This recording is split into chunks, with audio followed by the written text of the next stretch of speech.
All right, let's dive into something I find super interesting. Spanish adjectives. You ever notice how some words in other languages just hit different? Totally. Like they unlock a new way of thinking? That's what we're doing today. I'm all for it. Spanish adjectives have this personality, this energy that goes beyond just describing. They're like woven right into the sentence. Right. Okay, so picture this. You're planning a trip to Spain, brushing up on your grammar, and bam, gender agreement. Yeah. Nouns having genders, okay, I get it. Yeah.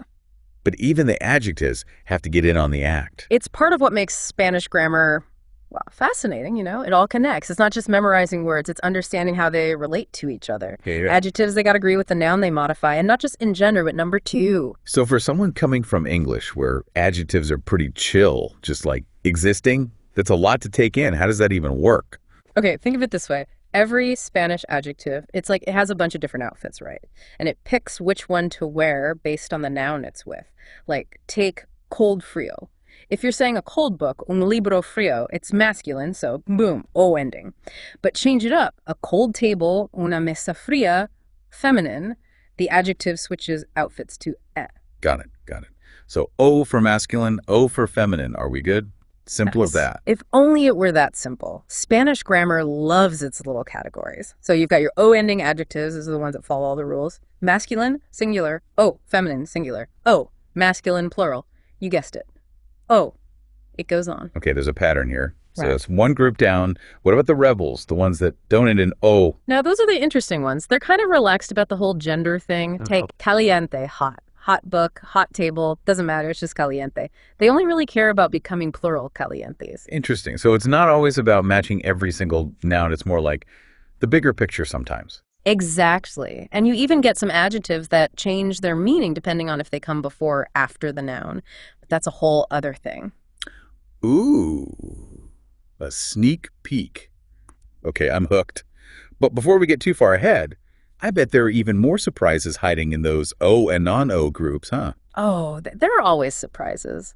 Language loves to have its quirks, right? Like that word you brought up, español, for instance. So español, right? Remember those rule-following O adjectives we talked about? Right. Español, Spanish, it decided, nah, I'm going to do my own thing. Like, I see your system and I'm here to mess it up a bit. Exactly. It's got four forms, just like the O adjectives, even though it doesn't end in O. So you've got español, española, españoles, españoles, covers all the bases. A rebel with a cause. I like it. Okay, but what about the adjectives that are like rules? What are those? Oh, you mean the ones that just don't care about gender or number? Yeah. Those exist too. A lot of them are borrowed words like beige, Yeah. beige, sweater, beige blouse, a whole bunch of beige scarves, just beige. Citizens of the world, those adjectives. Adaptable. But hold on, you said before that adjectives can even be nouns. Right. That's kind of blowing my mind. It's so cool. It's part of what makes Spanish so, efficient, but also expressive. Imagine you're at a market, you want to point out a specific apple, a red one. Okay. In English, the red one, but in Spanish, el rojo. The article el, and then boom, masculine singular rojo for red, done. Oh, that is efficient. Straight to the point. But it gets even trippier, right? What about low? I've seen that. Low is where things get really interesting because now it's not just about that red apple, it's about the concept of redness itself. Whoa. Lo rojo, the essence. That is so cool. You get so much meaning and tension from one word. Totally. But ready for another twist? Always. Sometimes these adjectives, they like to play hide and seek with their endings. Oh. It's called apocope. Like they're going incognito. Okay, tell me more about this vanishing act. So let's say you have the word bueno, good. Sometimes it shortens to buen, like buen amigo, a good friend. Subtle. Right. But it makes a difference. I feel like those little things would trip me up so much when I was first learning. Oh, for sure. But now it's like that's what makes the language so cool. Are there other times that happens with that apocope thing? Oh, yeah. Grande is another good one. It becomes gran in front of a singular noun. Un gran hombre, a great man. But here's the thing. Even when you're using the comparative or the superlative, más grande, el más grande, it stays gran. So it's gran even when it's part of a bigger phrase. Huh. That's wild. Like it's being all elegant, keeping things short.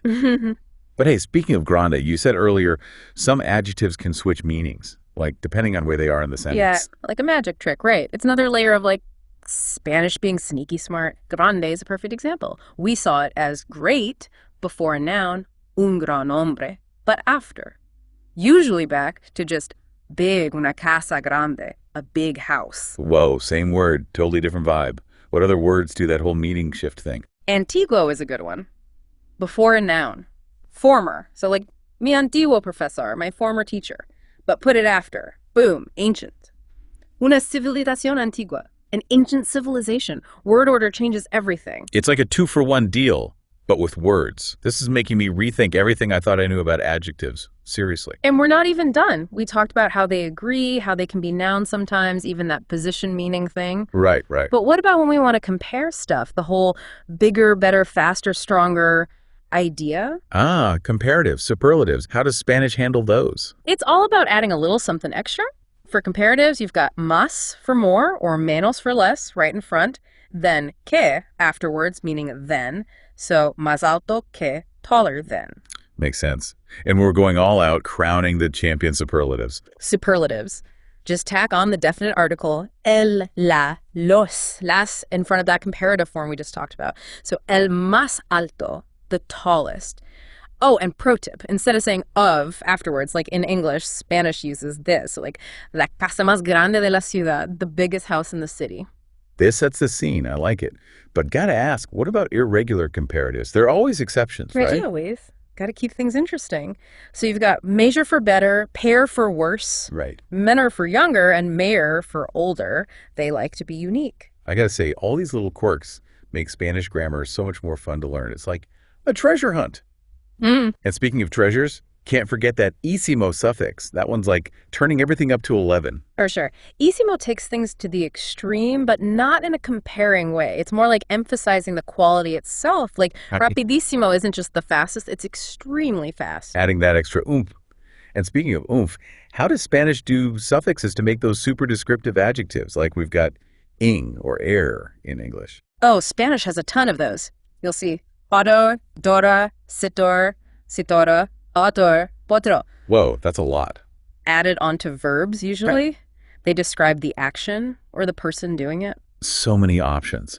Like agatar to exhaust becomes agitador exhausting. Or inspirar to inspire is inspiradora inspiring. It's like painting with words. Exactly. And honestly, this is just scratching the surface of what Spanish adjectives can do. There's always something new to find. You know, we started diving into Spanish adjectives and it turned into this whole journey. The rules, the exceptions, how meaning can change. So much packed into those little descriptive words. It's incredible. So next time you see a Spanish adjective, don't just pass it by. Take a second, appreciate it, its personality, its quirks. You might be surprised what you learn. Until next time, keep exploring, keep learning, and keep diving deep into the wonder that is language.